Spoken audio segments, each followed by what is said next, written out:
আসসালামু আলাইকুম। আজকের আলোচনায় আমরা কোরআনের একটা বিশেষ আয়াতের গভীরে যাব। আয়াতটা হলো সূরা আল বাকারার ৬৭ নম্বর আয়াত। ওয়ালাইকুম সালাম। হ্যাঁ, খুবই গুরুত্বপূর্ণ একটি আয়াত। তো আমাদের হাতে যে বিভিন্ন তাফসির, বিভিন্ন ব্যাখ্যা আছে, সেগুলোর ভিত্তিতে এর অর্থ, প্রেক্ষাপট আর এর যে গভীর তাৎপর্য, সেটা বোঝার চেষ্টা করা যাক। ঠিক, আয়াতটা দিয়েই তাহলে শুরু করা যাক। অবশ্যই।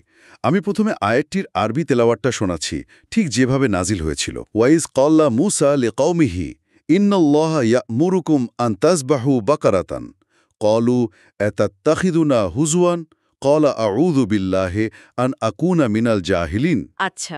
এর সরল বাংলা অর্থটা দাঁড়াচ্ছে, আর স্মরণ করো যখন মূসা তার কওমকে বলল, নিশ্চয়ই আল্লাহ তোমাদের একটি গাভী জবাই করার আদেশ দিচ্ছেন।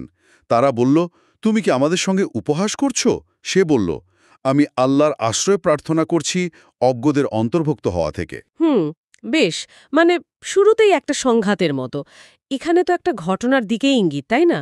আমার যতদূর মনে পড়ে, একটা খুনের রহস্য সমাধানের জন্য আল্লাহ একটা গরু কোরবানির নির্দেশ দিয়েছিলেন। কিন্তু ঠিক কি হয়েছিল তখন? হ্যাঁ হ্যাঁ, ঠিক ধরেছেন। প্রেক্ষাপটটা এখানে খুব জরুরি। ঘটনাটা ঘটেছিল বনি ইসরায়েল যখন মিশর থেকে বেরিয়ে এসছে সেই সময়ে। তাদের মধ্যে একটা হত্যাকাণ্ড ঘটেছিল, কিন্তু কে খুন করেছে তা কিছুতেই বের করা যাচ্ছিল না। ও আচ্ছা। তখন আল্লাহ মূসার মাধ্যমে একটা সমাধান দিলেন। বললেন, একটা গাভী জবাই করতে হবে, আর তার একটা অংশ দিয়ে মৃতদেহটাকে স্পর্শ করলে আল্লাহর হুকুমে মৃত ব্যক্তি জীবিত হয়ে নিজেই বলে দেবে কে তার হত্যাকারী। দারুণ।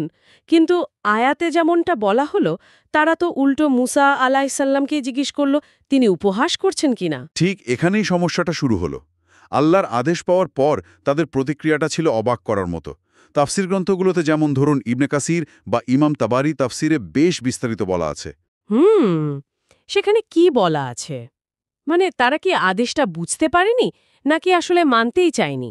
উম, দেখুন, তাফসিরগুলো পড়লে মনে হয় এটা স্রেফ না বোঝার ব্যাপার ছিল না। আল্লাহ কিন্তু শুধু বলেছিলেন একটা গাভী জবাই করো, খুবই সরল নির্দেশ। হ্যাঁ, খুবই সরল। কিন্তু তারা তখন প্রশ্ন করা শুরু করল, গাভীটা কেমন হতে হবে, বয়স কত, রং কি হবে, দেখতে কেমন হবে, মানে একটার পর একটা প্রশ্ন। আচ্ছা। ইবনে কাসির বা অন্যান্য মুফাসসিরদের মতে এই প্রশ্নগুলো আসলে ছিল আদেশটা এড়িয়ে যাওয়ার একটা চেষ্টা, বা ধরুন পালন করতে গড়িমসি করা। তারা সম্ভবত ভেবেছিল মুসা আলাহিসাল্লাম হয়তো ঠাট্টা করছেন তাদের সাথে।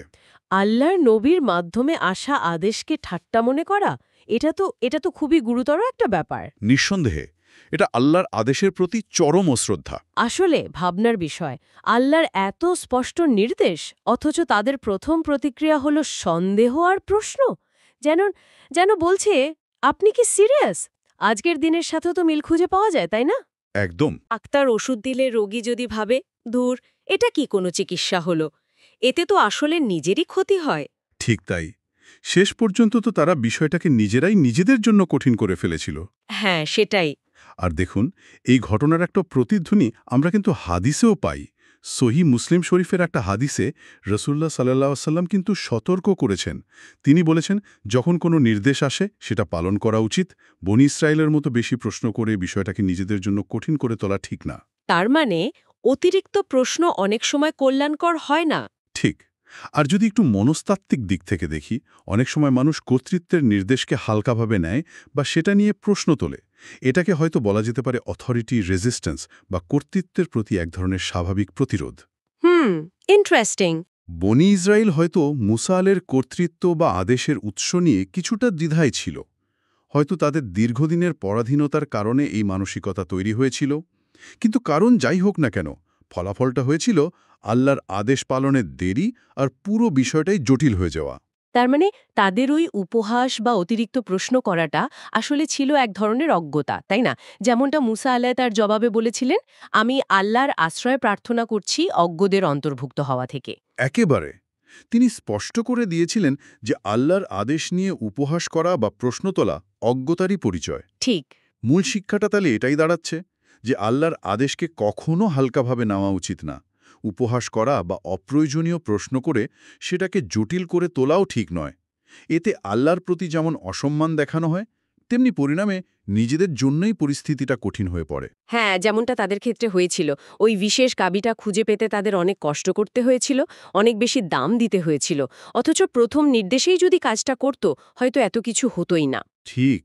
তাহলে আজকের আলোচনা থেকে যা পরিষ্কার হলো, তা হলো আল্লাহর আদেশ এলে তা নিয়ে সন্দেহ বা প্রশ্ন নয়, বরং পূর্ণ বিশ্বাস, সম্মান আর আন্তরিকতার সাথে সেটা পালন করাই হলো বুদ্ধিমানের কাজ। বনি ইসরায়েলের ঘটনাটা আমাদের জন্য একটা বড়সড় শিক্ষা। অবশ্যই ঐশী নির্দেশকে হালকাভাবে নিলে বা তা নিয়ে ঠাট্টা তামাশা করলে শেষ পর্যন্ত তা নিজেদের জীবনকেই কঠিন করে তোলে।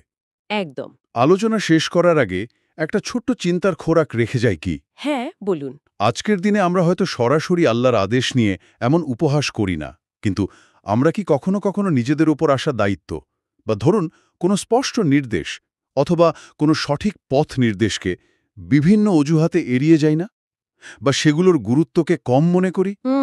এটা কিন্তু গভীর প্রশ্ন। হয়তো সরাসরি উপহাস করি না, কিন্তু আমাদের আচরণে কি সেই অবহেলাটা প্রকাশ পায়? এই আয়াতটার আলোতে নিজেদের কাজগুলো, নিজেদের প্রতিক্রিয়াগুলো একবার খতিয়ে দেখা যেতে পারে। ভাবার মতো বিষয়, তাই না? অবশ্যই ভাবার মতো বিষয়। অনেক ধন্যবাদ আপনাকে এই গভীর আলোচনার জন্য। আপনাকেও ধন্যবাদ।